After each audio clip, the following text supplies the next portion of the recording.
Welcome to मार्ग ERP video, जिसमें आज हम जानेंगे कि आप मार्ग सॉफ्टवेयर में परचेज रिटर्न की एंट्री कैसे जनरेट कर सकते हैं।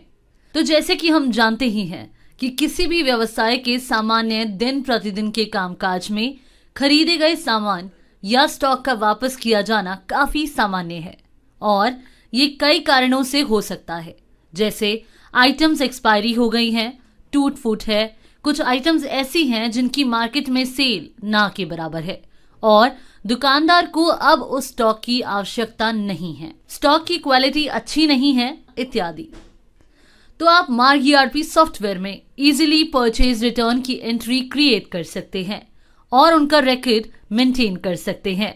आइए अब सॉफ्टवेयर में परचेज रिटर्न की एंट्री क्रिएट करते हैं, जिसके लिए हम ट्रांजैक्शन मेन्यू से परचेज रिटर्न से डेबिट नोट ऑप्शन पर क्लिक करेंगे। देन लेजर विंडो से अपनी पार्टी का लेजर सेलेक्ट करेंगे जिनके लिए डेबिट नोट क्रिएट करना है। इसके बाद आप पार्टी नंबर मेंशन करेंगे और फिर यहाँ डेबिट नोट की डेट मेंशन कर लेंगे, जिस डेट का डेबिट नोट आपने क्रिएट करना है, और एंटर करेंगे। फिर बिल डिटेल्स की ये विंडो कुछ फील्ड्स के साथ ओपन होगी और साथ ही यहाँ राइट साइड में आपको उन बिल्स की डिटेल्स शो हो जाएंगी जो आपने इस पार्टी से परचेज किए होंगे। अब बिल डिटेल्स की विंडो पर दी गई फील्ड्स को डिस्कस करते हैं, जिसमें पहली फील्ड है सेव कंपनी वाइज। अगर आप रिटर्न हो रही आइटम्स को कंपनी वाइज सेव करना चाहते होंगे तो इस ऑप्शन को ड्रॉप डाउन से यस करेंगे, नहीं तो नो रहने देंगे। फिर है बैच सिलेक्शन, जिसमें आपको ड्रॉप डाउन में 3 ऑप्शंस शो होंगे, मैनुअल,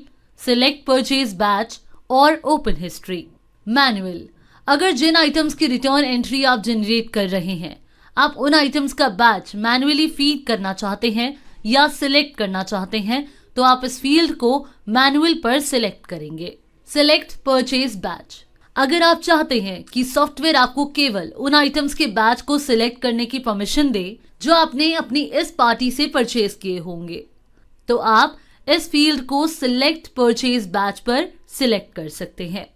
ओपन हिस्ट्री, और अगर आप इस फील्ड को ओपन हिस्ट्री पर सिलेक्ट करते हैं तो जब आप अपनी इस पार्टी से परचेज किए गए किसी भी आइटम को सिलेक्ट करेंगे तो सॉफ्टवेयर आपको उस सिलेक्टेड आइटम की हिस्ट्री शो कर देगा कि आपने ये आइटम अपनी इस पार्टी से किस डेट में परचेज की है, क्वांटिटी क्या है, एटसेट्रा।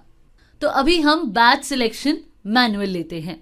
इसके बाद है रिटर्न ऑफ बिल्स, जिसमें आपको 3 ऑप्शंस शो होते हैं, multiple, separate and bill bye bill. Multiple, अगर आपको मल्टीपल बिल्स की मल्टीपल आइटम्स को एक ही डेबिट नोट में एडजस्ट करना है तो इस कंडीशन में आप इस फील्ड को मल्टीपल पर सिलेक्ट करेंगे। सेपरेट, और अगर आपको मल्टीपल बिल्स के सेपरेट डेबिट नोट्स क्रिएट करने हैं तो आप इस फील्ड को सेपरेट पर सिलेक्ट करेंगे। बिल बाय बिल, मतलब अगर आपको किसी पर्टिकुलर बिल के अगेंस्ट उसकी परचेज रिटर्न क्रिएट करनी है तो आप इस फील्ड को बिल बाय बिल पर सेट करेंगे। तो हम अभी रिटर्न ऑफ बिल्स को बिल बाय बिल लेते हैं। इसके बाद है रिटर्न ऑफ बिल, यहाँ आप वो बिल नंबर मेंशन करेंगे जिस बिल के अगेंस्ट आप डेबिट नोट की एंट्री क्रिएट करना चाहते होंगे, और अगर लास्ट परचेज बिल के अगेंस्ट डेबिट नोट की एंट्री क्रिएट करना चाहते होंगे तो आप डाउन एरो की प्रेस कर सकते हैं, जिससे सॉफ्टवेयर ऑटोमेटिकली जनरेट हुए लास्ट परचेज के बेस पर उसका बिल नंबर, बिल डेट और बिल अमाउंट को ऑटो पिक कर लेगा। इसके बाद आप यहाँ परचेज रिटर्न का रीजन मेंशन करेंगे जो फिल करना मैंडेटरी है और फिर एंटर करेंगे और कैलकुलेशन टाइप फील्ड पर आएंगे। कैलकुलेशन टाइप के ड्रॉप डाउन से आप वो कैलकुलेशन टाइप सिलेक्ट करेंगे जिस कैलकुलेशन टाइप के बेस पर आपने अपनी परचेज की एंट्री की होगी और एंटर करेंगे तो हमने जो बिल नंबर मेंशन किया है उस बिल की आइटम्स आपको शो हो जाएंगी। अब आप उन आइटम्स को स्पेस बार की से सिलेक्ट कर लेंगे जिन आइटम का आपको परचेज रिटर्न क्रिएट करना है और एंटर की प्रेस करेंगे। इस तरह से आइटम्स बिल में लोड हो जाएंगी। अब आप सिंपली कंट्रोल W की से बिल को सेव करेंगे तो आप देखेंगे कि सॉफ्टवेयर ने परचेज रिटर्न की एंट्री को सेव करने के साथ ही एडजस्टमेंट डिटेल विंडो ओपन कर दी है, जिसमें आपको bill number, bill date, old amount क्या था और कितने रुपीस का डेबिट नोट एडजस्ट हुआ है न्यू अमाउंट क्या है, ये डिटेल्स शो हो जाएंगी। सिंपली सेव पर क्लिक करके एंट्री को सेव कर लेंगे।